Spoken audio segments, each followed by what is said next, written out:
I don't want to show our age, but This is old school. yeah, this is old school. Not way, way back. Okay, we're just taking you way back a little bit with Drew Murphy, who, of course, was a reporter here with KUAM News, now living in Upper Hawaii. day. Good morning, Drew. Hey, how Good are you? afternoon for me, Oh, but good afternoon. Okay. buenas. Let's just start there, Drew, because I'm kind of foggy and I really try to block out the 90s. When were you here at KUAM? When I couldn't hear you, you're gonna Yeah, have to yeah. repeat. When were you here? What was the duration of your sentence here at KUAM? Oh, I had several sentences, Yeah, but all you were were. all were fabulous. Right, right. You know, you and I worked in the back. Bree and I did.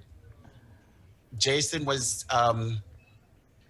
Remember when I used to do the computer show, that computer program, Yep. and then I would go interview Jason at Computerland? Oh, my Yep. God. That's Hey, way talk back. about aging yourself. I'm going to stop. Computerland, what's that? Oh, somewhere in Mighty. I'm. It's foggy. I don't remember anymore. You How know, you guys doing? we're okay. You know, I was talking to Chris. I was like, man, we need to check in with some people that live off island and in different parts of the country and how they're dealing with this new normal and how you know they're affected by COVID. And you know, obviously Hawaii, it's been in the headlines. I believe there's more than 200 new cases just today over there in Hawaii. And so, you know, Yeah. just catching up with you. How are you? How have you been doing? And what's it like over there in Hawaii? Okay, so it's just strange times for everybody, right? We sit here and we kind of think of when is this going to end, or when is normalcy going to resume? It's just been strange in that you have all of this beauty and you can't seem to go out. You want to maintain safety. It's just been, you know, a real eye opener for a lot of people. The cases lately have surged. You're right. It's as of yesterday, we almost hit 300. Last week, there were times when we hit beyond 350. So lately, our numbers are averaging at 3 digits, and that was alarming for a lot of us. For me in particular, I mean, I wasn't going out into the bars or anything, right? Not that there's a problem with that. Say hi, Mike. But the minute the bars opened up and the restaurants opened up and they allowed people to kind of come in groups of 10, that's when we saw the surge happen. And as of late, just this past Thursday, it's now Sunday here, but Thursday, they issued a new revised lockdown for all of Hawaii.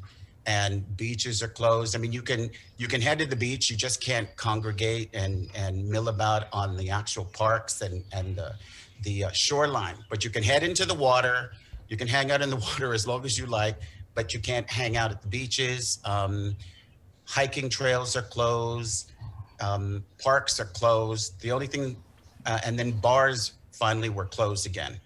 So, you know, that's been, they wanted to bring those numbers down, and then they've restricted the number of groups to 5 max. But it's just been, things have been rolling and changing, and you just try to keep on top of what's the latest thing. But it's been a bit confusing because even while those places are closed, for example, theaters are open, but you can only go in groups of 5.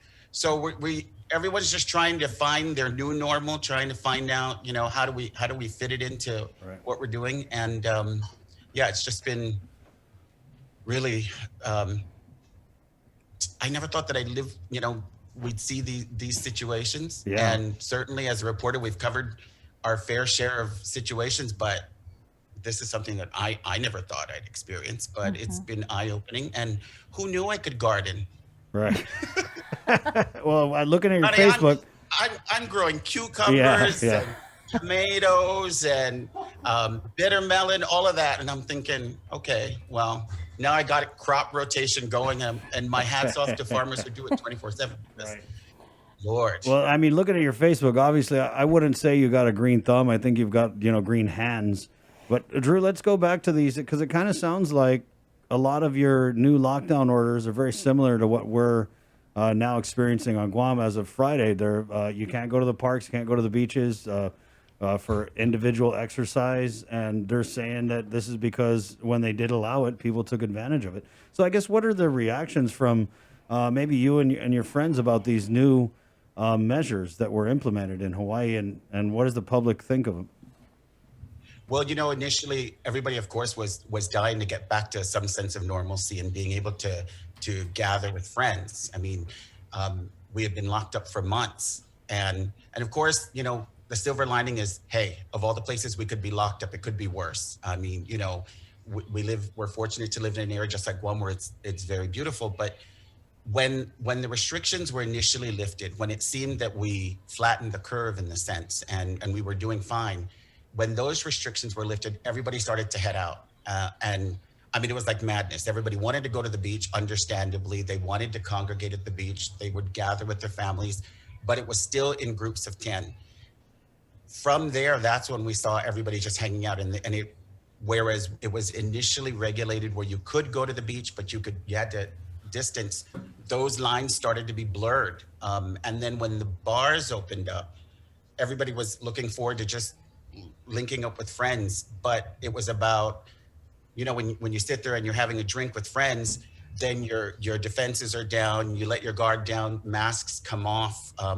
And that's when the increase started. So it's been a sense of frustration for a lot of people. Mm-hmm. We're sitting here wondering, okay, how can you restrict access to certain things where it's open air, but yet things like theaters where you can go in, but still be in groups of 5. So there's sense of worry everywhere you go. Mm-hmm. And so you everybody's kind of taking stock of where they're at health-wise and figuring out what's best for them. Some of us are older in age, and most of us don't look it. Mm-hmm. You're supposed to say thank you. Yeah, of course. Thank you. Yeah, you look fabulous. Yeah. But the thing is, it's the sense that I also have to think of other members of the family. I live in an area where I'm fortunate, where it's sort of like park-like, so I can walk around.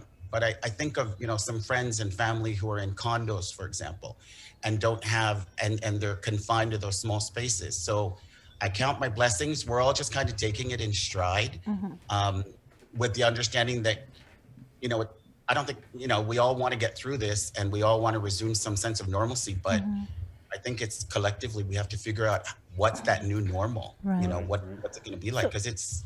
So Joe, you're over there in Hawaii, and you're looking at the numbers there, but you're from Guam, and I'm sure you have family still here on the island, and you see the numbers just surging over here. And so I'm just kind of wondering what's going through your mind when you hear about what's happening here on island with these numbers that just keep going up every single day. And like I said, having family here, I mean, it seems like you got to be worried too. Definitely. There's been the sense, I mean, I've been following the headlines about, the cases where people got on planes from Hawaii en route to Guam. And I heard about that whole situation. I have family, tons of family that live on Guam. This is my home away from home, but Guam's home. And what I find alarming is when I see the numbers, and then, let's be frank, we all know about the hospital situation, and we know about the shortage of beds all across the nation, but even more so in Guam. It scares me, especially as small and even though it's a beautiful island, it's small, concentrated. And then I think about how close knit we are, how family is everything. And so there's always that sense that we want to gather. So there's definitely a great amount of worry for me. I have uncles and aunties who are up there in age, some who are immunocompromised. And so it's one of those things where when I moved to Hawaii, it sort of felt like I had a foot here in Hawaii and then a foot here in Guam, because It's always home. So I keep abreast with family. We keep in contact, but everybody's just pretty much sheltering down. But one of the things that I've always loved about Guam is, it's that spirit of Inefa Maulik. We all try to help each other. So, it's one of those situations where we always take care of each other. So I don't think it's going to be a problem. It's just getting through the frustration and getting through the annoyances of being around family 24/7 and not having what seems like a way out. So I just kind of I kind of hope that that's what will happen is Guam will continue the course of what we've always done, whether it's a typhoon, whether, anything. I think we always have that spirit of taking care of one another. Right, and then So there's yeah, I'm definitely worried. there's definitely that sense that, and people always say, oh, the people of Guam, they're so resilient. We've been through all these disasters.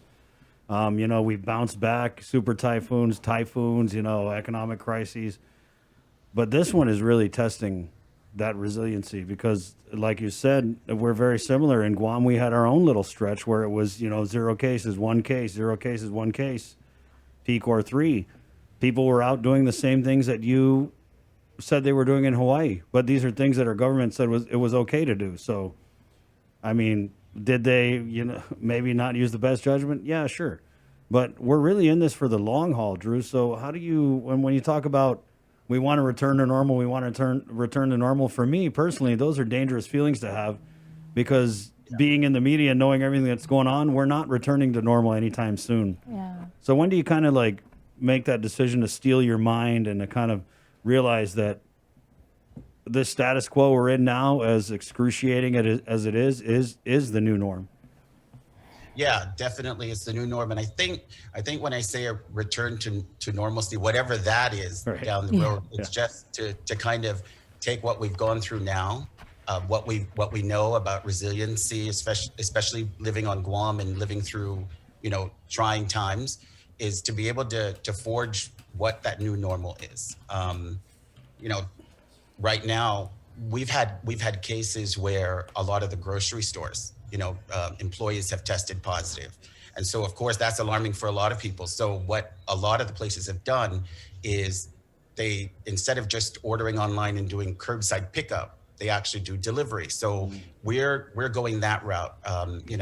When you have cases as many as we have, upwards of 5,000, and I mean the number of deaths, thank God, is pretty low comparatively speaking, but the fear that we have is that the rate of transmission that we're learning as far as Hawaii goes is that it's higher than other places across the nation, and particularly because of the fact that we're close knit. So I can only imagine even on Guam, there were numbers that seem to tick upwards based on funerals. And so that's the thing. I can only imagine what that's like to be able to not go and be around family during that time. But yeah, it's strange, Chris. It's just this new normal. You don't know what it is. You don't know when it's going to come. So you kind of just, I don't know. I hang on to hope that, something's going to give. But I also am pretty aware that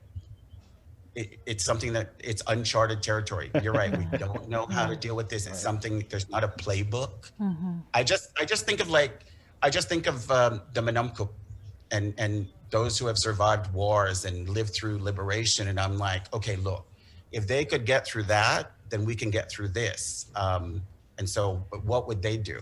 And it would all be about, there's this steadfastness when it comes to Chamorro spirit. And it's always about knock it off, get through it, do what you need to do, suck it up, and just, and I think that's what's helping a lot of us here in Hawaii get through it, and I'm sure back home. Right. In the words of my late grandmother, do you want me to give you something to cry about? Yeah. Drew, thank you. Thanks, Drew. It's been good to have you on, and let's maybe we'll check in with you in a couple weeks. Take it easy. Good to see you too. All You look right, so take official care. with the mask. I love it. Yes, Steph. Okay, Esther. Drew. That's that. Wash your hands. There you go. Love Drew, you, Poom Poom. Poom Poom? Yeah, we have our nicknames and stuff. Drew got a pet name for me, but I don't know if he can say it on the air.